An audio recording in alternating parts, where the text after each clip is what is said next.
You know, as some people have been saying, it's so cold that we froze up. Maybe that's the case. I don't know. It doesn't matter. It's Friday. That's the beauty of it all. And that's all I'm worried about is, you know, when is the weekend? Because for me, it seemed like a long weekend. As I tweeted earlier today, some of you agreed with me. So I want to show you something which I thought was very cool. And this is, you know, May 19th is when this pool will open up. And it's called the Sky Pool. So I want to show you a couple of the images here. And you tell me, is this something you'd want to go into? It's not the official AKQ, the Anwar Knight Query. But the Sky Pool, which basically is a bridge that connects two very high-end condo developments. You can see it actually probably causing a bit of commotion for some of the people on the street looking up. It's about 115 feet up. And, you know, and I have to tell you, this is for luxury living, all right? This is high-end people here. They get to enjoy this pool. What's really interesting is that it's not 100% glass. It's like, I want to say an acrylic glass. It's probably much more scientific than that. But it's about 20 centimeters thick.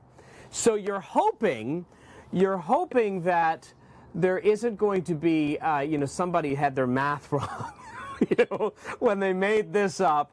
And you start to see some, you know, stress cracks or something. But pretty cool indeed. And it actually, yeah, so Tammy says, no way, not this girl. Ron Carter says, absolutely, but not for skinny dipping. Yeah, you're probably right about that. Although I'm sure some will try maybe on New Year's Eve. But it's 82 feet long, 20 centimeters thick in terms of the material. And it was actually built in Colorado and then shipped. 3-week ship journey to the UK. But I thought clearly a pretty cool experience overall. And it essentially is basically a swimming pool bridge that connects these two units. So that officially opens up May the 19th. I have to be honest, I don't know if I would go on that either. I have a problem with the glass floor at the CN Tower, and that's pretty small, but maybe that's just me. Barb agrees with me. Nope. Lois says nope. Sarah says she's in. Kathy says no way. Kevin says no leaks permitted. You hope not. And Diane says, happy Friday from Coboconk. Diane says, hello. Stephanie. Oh, Stephanie says yes, but no cannonballs. I don't know. Maybe you're right. Maybe it's just really for, you know, quiet little butterfly strokes or something like that. Sarah loves it, though. And Diane says you need some warmth. Yes, I was thinking actually bringing a heater out. I had the dog at my feet, and now she's gone inside. John also says not interested. So I tell you what, let's get into the actual official AKQ, the Anwar Knight Query for today, because we are celebrating Emergency Preparedness Week. And I thought, if there was one frivolous thing that you have, you had to pack that would make you feel either comfortable or put a smile on your face, what would it be? And you know, I mean, yes, of course, we're going to be talking about family and all that sort of thing. That's above all the number one. But I'm talking frivolous, some little tangible item. Maybe it's your phone, maybe it's a book, maybe it's a stuffed toy. I don't know. But what would it be? What's the one thing in an emergency, as long as you have that, you know what, you're going to be okay. It's going to put a smile on your face. It's going to bring you some comfort. So that's the AKQ today, the Anwar Knight Query. What would be the one frivolous thing that you would like to bring over? So let's continue. We have Lois, who says, no, not for me, from Lindsay. Gail mentions the CN Tower flow as well. Never would she do that. I mean, I've done it, but it is pretty freaky. Gail says the iPad. And Lori says the phone. Books. You know, Laura says a hairdryer. Each to their own. And a picture of my granddaughters, Diane says. And Barbara says radio for news and music. Now, we're going to get into that very shortly in terms of building your emergency kit. But I wanted to get into what it is officially today because this is Friday, May the 7th, so it's International Space Day. Now, this was designated several years ago to really celebrate the extraordinary achievements and opportunities in the exploration of space. The prime goal was to actually inspire the younger generation, kids, to, you know, appreciate STEM, science and technology, and also maybe gravitate towards pursuing something in space exploration. You know, so we can sort of grow up the next group, if you will, that are going to take us to the next galaxy. So I thought, how do we celebrate this? Well, maybe what we should do is go aboard the ISS. Now, you know, yeah, we could, there's so many amazing things to take a look at. And what's fascinating is that it really isn't that high up. Some of you may have even seen it the odd time, especially, you know, with a telescope or what have you. On some good conditions, you can actually see it with the naked eye. It's only about 400 kilometers in orbit, but the speed that it travels is crazy. It's about 28,000 kilometers an hour, so this thing is flying by. But I thought, yeah, we could explore many different facets of it, but I wanted to bring the human element, and that is, what do you do if you gotta go one or two? The bathroom aboard the ISS, and I wanted to share with you a really rare tour. We're going to ask Jason now to roll this, and we'll get a tour by astronaut Williams. Take Number 2, right here. I'll show you. But you see it's pretty small, so you have to have pretty good aim, and you be ready to make sure things get let go the right direction. And it smells a little bit, so I'm closing it up. And that's, of course, for number 2. And this guy right here is for number 1. So they're sort of two slightly separate functions, but you can do a little, essentially both, by hanging on right here and doing number 1 and number 2. I might add it's color-coded, so you really don't get it mixed up, which is nice. This is yellows for number 1. People always ask about toilet paper. What do you do with toilet paper? What kind of toilet paper do you have? We have gloves, just because sometimes it does get messy. We have some Russian wipes, which are a little bit coarse if you like the coarse type of toilet paper. We have some nice tissues, which are nice and soft if you like soft toilet paper. We have Huggies, just for any cleanup. You know, we were all babies once, and this sort of helps. And then if things get really out of control, we have disinfectant wipes, just to make sure we clean up here. Because, you know, just like the water I showed you, the number 1 stuff can sort of go all over the place if you don't aim correctly. And did I mention both of these have a little bit of suction, so they should keep things going in the right direction. But like I said, sometimes things get a little out of control if you are out of control yourself flying around. So we have lots of protective stuff. And of course, you do have your privacy. Here's a little door. So, you know, the takeaway here is, of course, that Russians, they like it rough. They want sandpaper. What's up with that? I'm thinking if you're hundreds of kilometers away from your home, you're reaching out for the Charmin, right? Interesting, though, that they actually have what they considered the Russian toilet paper.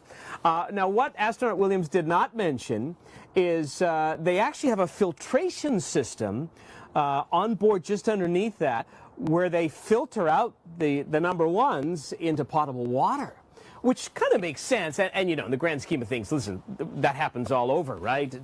I mean, what we push down the toilet eventually comes out our tap. But I like the separation, the fact that it's quite a journey before it comes back into my pipes. But wasn't that fascinating? You just don't realize, I mean, it's nature calls, right? And they're there for many months at a time. So, you know, it almost reminds me of an airplane lavatory, but just the way it all is. And I hate going into the bathroom of an airplane. I can't imagine doing that maybe 2 or 3 times a day aboard the ISS. And that was all courtesy of the International Space Station Laboratory. So really cool stuff. You know, the other thing is, when it comes to space exploration, I was just floored to learn when it comes to the spacesuits. They haven't made any new spacesuits, and they aren't custom made. It's one size fits all. Take a guess how much a spacesuit costs. What do you think? 20,000, 100,000, maybe $1 million?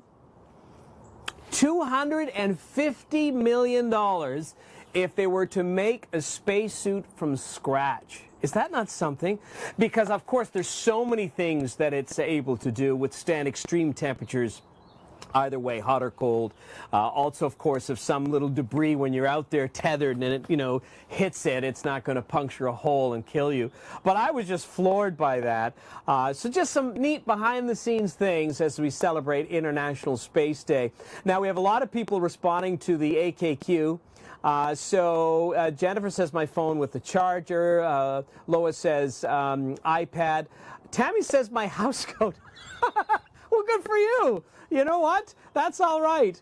Also, Margaret says her Kindle. Nancy says my Kobo. It's always with me. Kathy says iPad. A lot of digital here. Oh, Lois Hurd says chocolate. Oh, yeah, I love it. We also had Judy says my knitting or whatever project is in progress. So that's what you do to keep calm. That's amazing. It brings you comfort. I love that. And as says extra socks. Can't hurt. Can't hurt at all. Now, Wally says my acoustic guitar because music is a great stress reliever. I think it's bang on, and depending on where you have to escape to, per se, if you did have to maybe go to a shelter because, everything is just sort of offline and you needed some temporary place, people might really enjoy that. Maybe make a couple of bucks, put out your hat and you take requests. But good for you. Carol says good afternoon from Cordis. Thank you so much, as well as Marilyn.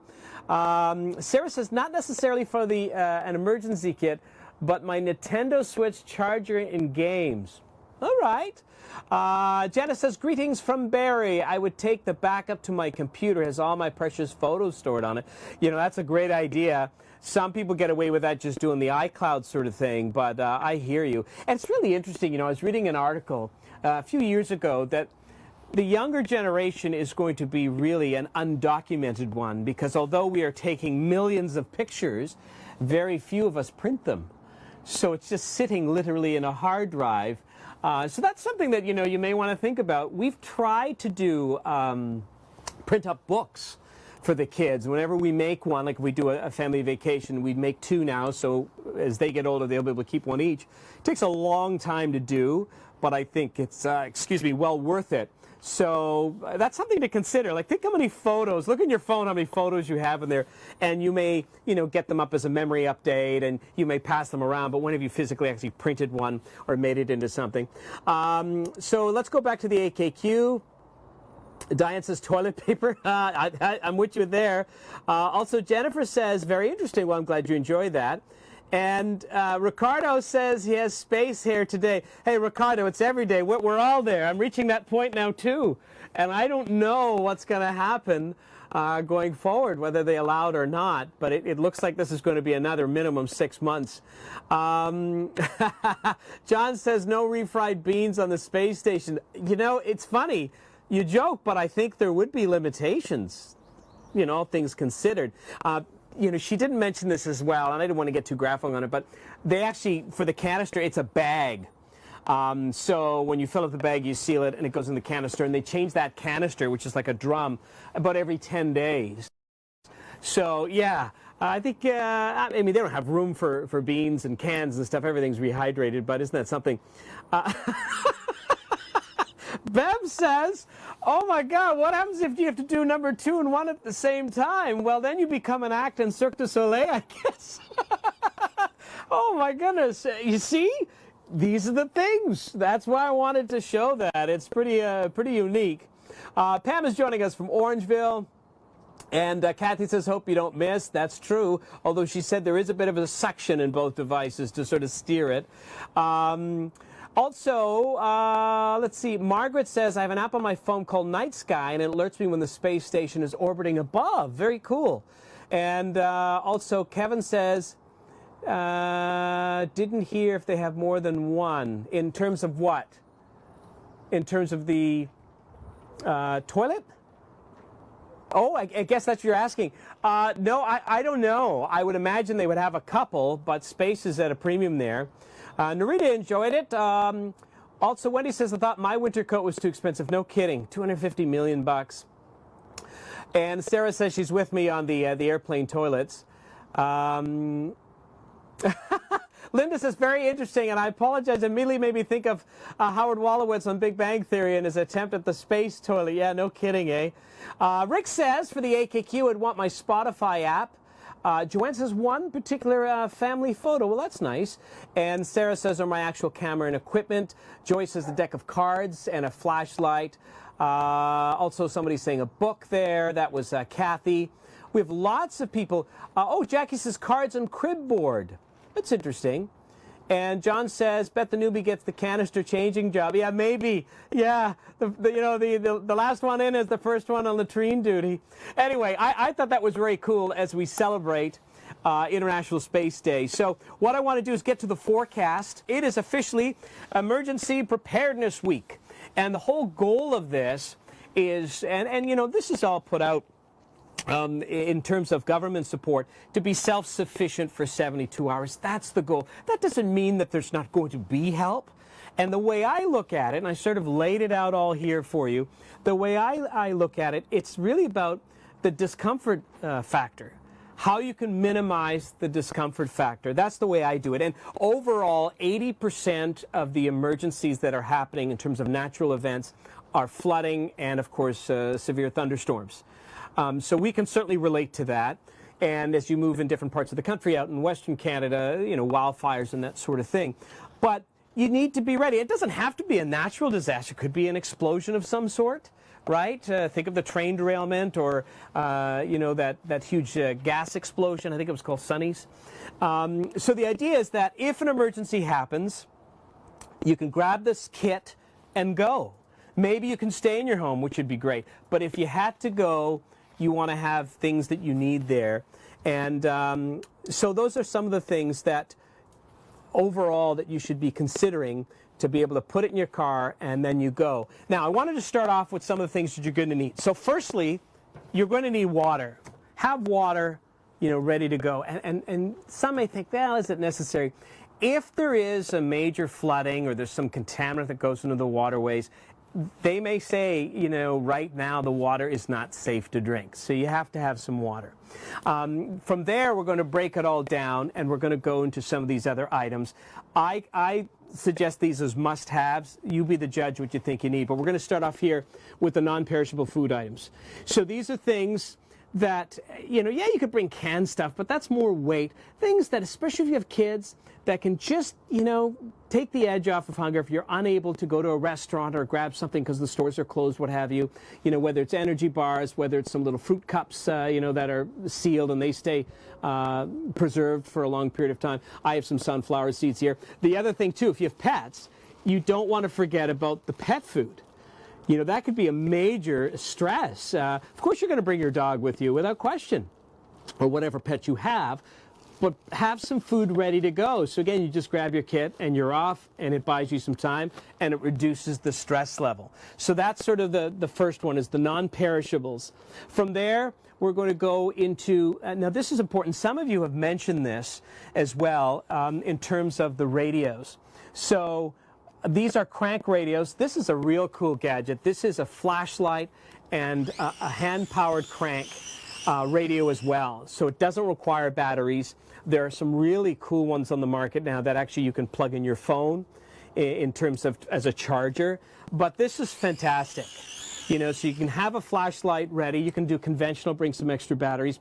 But the reason why you need a radio, if for some reason the telecommunications goes down, and it happens regularly, especially when there's some sort of natural disaster that's happening, you can then listen to what's going on. And I remember some of the ice storms, especially if you look at the major ice storm out in Quebec that happened many years ago. There were some real great stories at the local radio station that was on 24 hours a day, just giving out the basic information that you need to know. It's unsafe to go into your community because wires are down, or there's going to be the Red Cross is coming into this neighborhood. So that's really essential, and consider that. Even with the flashlight, I'd put in a candle and some waterproof matches. Again, the whole idea of the kit is that you're going to have something that is ready for the whole year. You should check it every 6 months that nothing has gone bad. But if this is during the colder, and I mind you, today a candle would come in handy, but you want to have it. It's just there. It's small, it's portable, it's ready, it's a heat source. It provides light if you need it. From there, we're going to go over to the first aid. And this is really important, especially now that we're dealing with COVID. So I've put gloves. I would bring a whole bunch of disposable gloves, some sanitizer, a first aid kit is really crucial. Masks. Have some masks for the whole family ready to go. Pack it away and forget about it. It'll always be there. Maybe you don't need it, but it's there. It doesn't take up much room. And then you can also add wipes. You can get wipes that, of course, are sanitizing wipes as well, but they're very handy to have. And then you have the toiletries. Now, somebody mentioned on the AKQ toilet paper. Why not? Have it in there. Toothbrush, toothpaste. I also put a bar of soap. Again, limiting the discomfort. So if for some reason you guys are off the beaten path, wherever you happen to be, and again, if you have kids, you have some water, you have some soap, and at least your hands are clean. So now you're not getting sick, from just germs. And then sort of in the final phase here, I highlighted a couple of things. Now, some people laugh about the duct tape, but there's so many things you can do with it. The duct tape, I put a garbage bag, a whistle, as well as, a multi-tool or a Swiss Army knife. It's just good to have for so many reasons, the things that you can do with it. And I also mentioned the phone charger. You could have all the devices you want, but without a charger, it's going to be no good. And some of you have mentioned that without question, so that's fantastic. Now, the final thing that I wanted to bring up, let me move this big thing of water here, is a folder with your emergency documents. Maybe you take a photocopy of your passport or your driver's license. That's up to you. But most certainly, you want a copy of prescriptions. Anybody in your family that's on medication, you have a photocopy of your prescriptions inside. So that way, if you had to go very quickly because of emergency, you didn't grab all the stuff, you can then facilitate that. You can go to a hospital, even a pharmacy, and they can connect with the doctor. But you have proof, your name is on it, and the medication you take. And if nothing else, they, I'm sure, will be able to say, well, I can give you some for the weekend until you sort out with your doctor. The other thing is, if you have a pet, keep your vaccination records in there. You may not be able to bring your dog, you may bring him or her with her initially during the emergency, but wherever you're staying for whatever reason, an allergy or, a policy of a hotel, whatever, if you have to leave her to a pet resort or a shelter, they may not take her without proof that you have Bordetella, and the rabies vaccination, things like that. So have it in there. And the final thing, cash. Cash is still king. Yeah, you could have $1 million in the bank and all, the platinum cards. If the systems are down, you're nothing. So if you have, and I'd keep it in low bills, we keep about $300, 20s, 10s, 5s. And admittedly, during the pandemic, I can't remember the last time I actually used physical cash because you don't want to touch it, everything is tapped. But have it there. So if you have to do something, whether it's top up your gas tank, get a pizza for the kids as you're driving away somewhere out of the town you live in, you have some protection, a currency that it will be welcome anywhere. And on a final note for that, because the whole idea is about knowing the risks, making a plan, and get an emergency kit. That's the whole process, right? Are you ready for anything?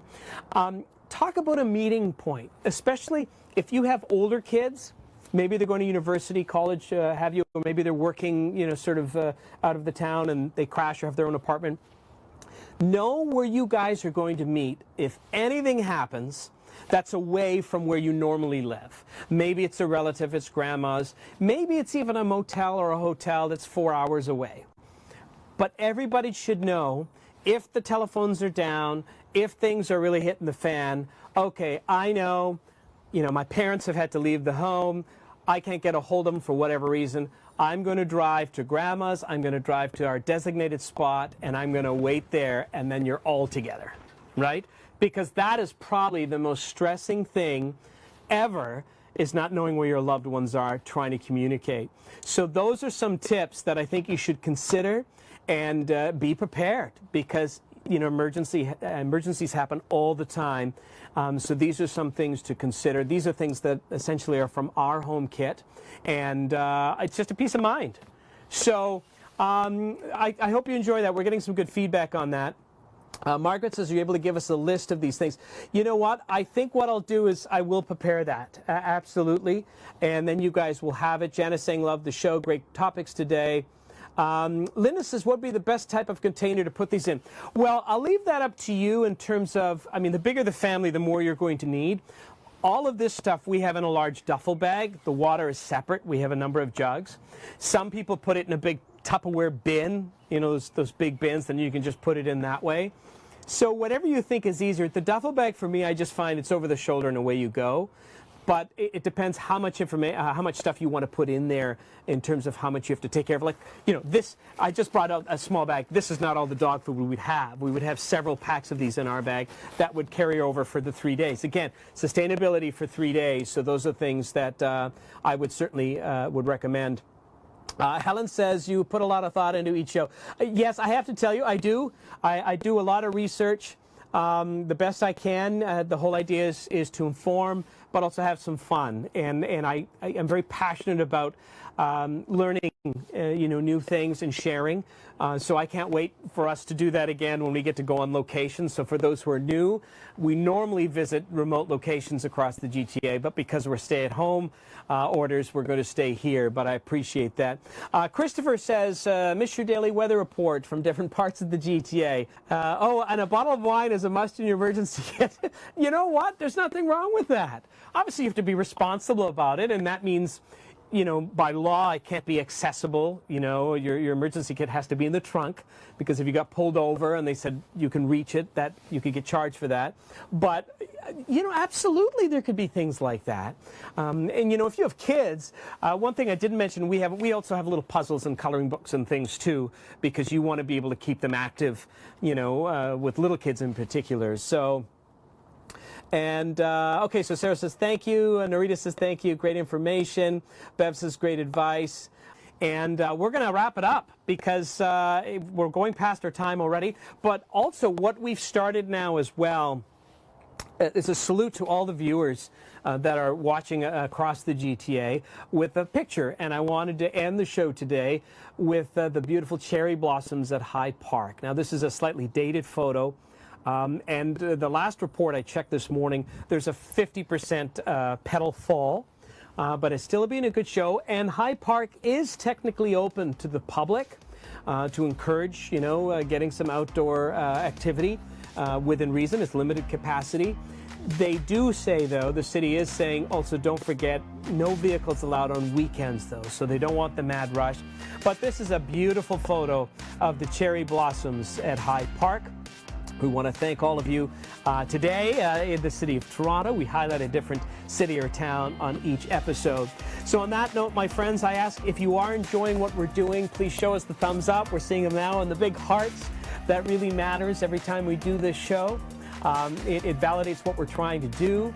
And if you're watching this, the replay that we'll put on YouTube, on my YouTube channel on Monday, give us a thumbs up, some comments, and subscribe. That's the main thing, so we continue to build this. All right, my friends?